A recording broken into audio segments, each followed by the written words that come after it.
How's it going, my squids? Today we're going to be learning some Kuang, and wherever it is you decide to play him, he's a jungler, he's an asshole, he's just an absolute, like, ridiculous character. He's basically Magic Loki, and yeah, I'd say he can even be worse than Loki at times. The only difference is that his ultimate is less annoying and more easy to use. So, it's annoying for the opponent, but it's less annoying for you because it's more or less point and click. You can still miss it and kind of fuck it up, but for the most part, it's pretty brain dead and you don't have to do much for it. A little bit of Kuang, it takes a little bit of getting used to because his ultimate is kind of like you have to be able to understand the rules of engagement with Kuang.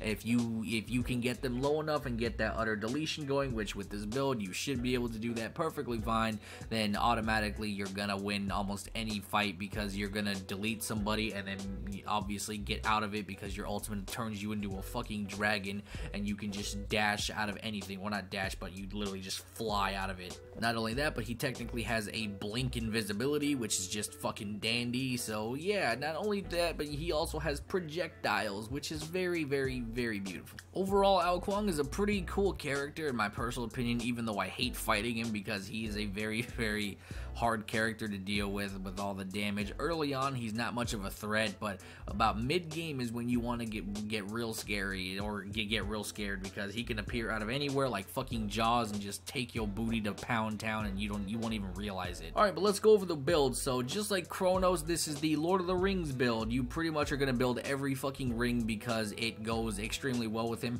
You need as much attack speed as possible because of your second ability. It allows you to proc your dragons more often. So not only that, but a lot of the passive is reducing magical protection. So if the enemy is smart, they are gonna build magical protections against you because you are going to delete them. If they don't build magical protections against you, then they're just stupid and it's free kills anyway. So while you can technically get more damage out of building different items, you're still gonna do a lot of damage with this as long as you're able. As long as you go in with your dragons, you're gonna delete any squishy. And then even if they're not squishy, you're still going to delete them because, like I said, each of these rings reduce pretty much like, what do you call it, magical protections. So no matter what, you're going to be able to destroy literally anybody as long as you're running this build. So while you can get other, items that give you a bit more damage and more bang for your buck, the problem is that if they build tanky at all, then you're kind of just wasting that damage because you're only going to be able to delete squishies, which essentially you can already do. So it is what it is. This build just pretty much allows you to also delete tanks, so just take it as you will. So we're gonna go into Shoes of the Magi for the obvious, like, just you want the big Damu because he's all about damage. You don't necessarily need a whole lot of cooldown reduction with Kuang. As good as it is, it's more important to have the attack speed. You kind of just have to, pick your poison. Do you want attack speed or do you want CDR? CDR is not gonna really help you that much. It's gonna allow you to use more abilities, but I would say that as long as you have your 2-up, you'll be able to delete somebody. And the rules of engagement with Kuang, you go in every time you have the ability to go in, and that's using your second ability. If you don't have your second ability, you don't go in. You never do it. So that's why CDR is not necessarily like good, because even like you'll have your abilities up more often, but if the opportunity isn't there, it's it's not really worth. So I'd rather wait an extra 5 seconds or whatever versus going in every 5 seconds and then dying or feeding my ass off and not doing as much damage as I would like. So that's just my take on it. Then we go into Polynomicon, and we want this because you'll get a good bit of mana, big magical power, lifesteal, and then using an ability gives your next basic attack within the next 8 seconds plus 75 of your magical power as an additional magic damage. This effect can only apply once every 3 seconds. So basically, you use your first ability, press your second ability, so that way you get big damage boot with your dragons. Not only that, but you're going to get the passive proc from Polynomicon, and you're just going to absolutely destroy somebody's health bar. This one item, this is your power spike. Once you get this item, you're good to go. You're done. Everything else is just gravy on the fucking mashed potatoes. So it is absolutely paramount you get Polynomicon first. It is really good. Then we go into Shaman's Ring for the obvious passive. Successfully hitting a god with a damaging ability causes them to become debuffed, taking 10% additional damage from all your damage sources. This is absolutely wonderful because literally they are getting debuffed, and then you're going to, as long as you have your second ability, you're getting buffed, getting a bunch of damage with all your autos. Not only that, but then you can use your ultimate to pretty much execute them, because as long as you have your ultimate, you can pretty much kill anybody and guarantee it almost every time unless you're bad. So it's really good to just have all this deletion, so that way you can get your ultimate off all the time. Then we go into Demonic Grip Ring, which is just the same thing. Your basic attacks reduce your target's magical protection by 12% for 3 seconds, max 3 stacks. So literally you can get full stacks in the blink of an eye. Like you'll get those 3 stacks immediately.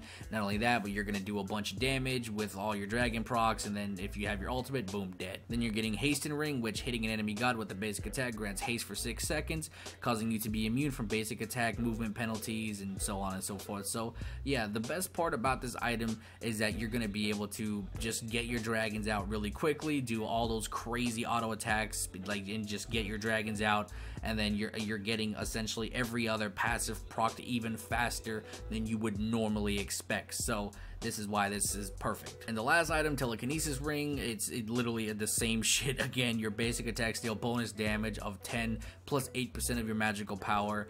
This effect does not hit structures, which is whatever, who cares? It's not your job to fucking push towers as a jungler anyway. I mean, it's everybody's job, but I mean, like, your laners are supposed to push the lanes, and you're supposed to just help them do that. So yeah, this entire build is pretty much based around your second ability and being able to auto attack incredibly fast, proccing every other passive that you have in your items extremely quickly. Alright, let's start talking about abilities. So his passive is Dragon King Sword, which is just the weird, like, it's not weird, but I just find, like, all the passives weird me out, honestly. But each time Kuang successfully uses his dragon form to execute an enemy god, he gains a stack of magical power, and life steal stacks up to 3 times. Stacks are permanent. So magical power per stack 15, and then magical life steal per stack 5%. So all you gotta do is kill 3 people, and you can literally do that by 5 minutes. So I just, you know, it is what it is. It's not rocket science.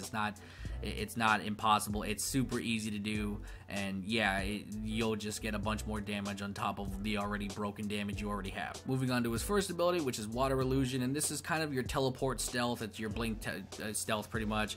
So essentially what you're gonna do is you can kind of like dash forward or blink forward, and then you'll have your little like clone back there. If you press your first ability again, you'll re-proc it, and then it'll do like AoE splash damage. So it's really good for getting away and luring an opponent in for a possible kill. Like if you're really low and you have like an ADC chasing you or something, and they're also really low, you could probably kill them with his ability, because if they walk into it at all and you re-proc it, that's a lot of damage. I don't know if you guys saw the damage on that thing, but look at that. Boom, that's a lot of damage. His second ability is Dragon's Call, which this is what I was talking about with your dragons. So basically you proc this and you'll have a bunch of dragons around you, and then each of your auto attacks are going to be empowered and are going to do extreme amounts of damage. So essentially you pop your second ability and then you start autoing, and then boom, all the dragons go out doing extreme damage. And yeah, it's gonna be disgusting. And it's also a projectile, so you can shoot all the dragons forward and do like a massive burst damage, but that's only for like if somebody uses an escape and you can't get in to close a distance. Your one's on a cooldown, so if you need to kind of get that last bit of damage and you aim it right, you could potentially kill them, or you might just not. It doesn't really matter. The point being is that it does a lot of damage both from a range and up close, so it really doesn't matter. Not only that, but each of the dragons is slow for 30%, so yeah, it's pretty disgusting what you can do, because essentially, once you proc this, they're completely slowed and you're able to stand up on top of them, and then you're also autoing like an absolute madman, so it doesn't really matter. They're not going to get away from you unless they have a mobility move, so it is what it is. Then we have his third ability, which is Wildstorm, and this is just your standard damage ability, so you just, proc this and then you start going to town, so yeah, it's pretty gross. So to kind of just show you guys what his ultimate is, so like pretty much this is the ultimate right here. Once they're at a low enough health, then you get the execute, and then you turn into this giant dragon thing, and then you can just kind of dash away or like fly away or whatever. So you want to basically stack that as much as possible, and I mean your passive, so Once you kill somebody with that, it has to be an execute. It cannot be a kill. So once you execute somebody, you will get a stack of your passive. So you want to stack it as quickly as possible. Some extra information about the ultimate: you also get a heal from it, so you gain 30% of your maximum health at max rank, and then yeah, you'll also do landing damage as well. This is one thing I needed to note because a lot of people don't know this, that when you land with Kuang, you do a buttload of damage. To kind of show you guys what I'm talking about here, I'm going to go ahead and try and just see if I can't play it out here.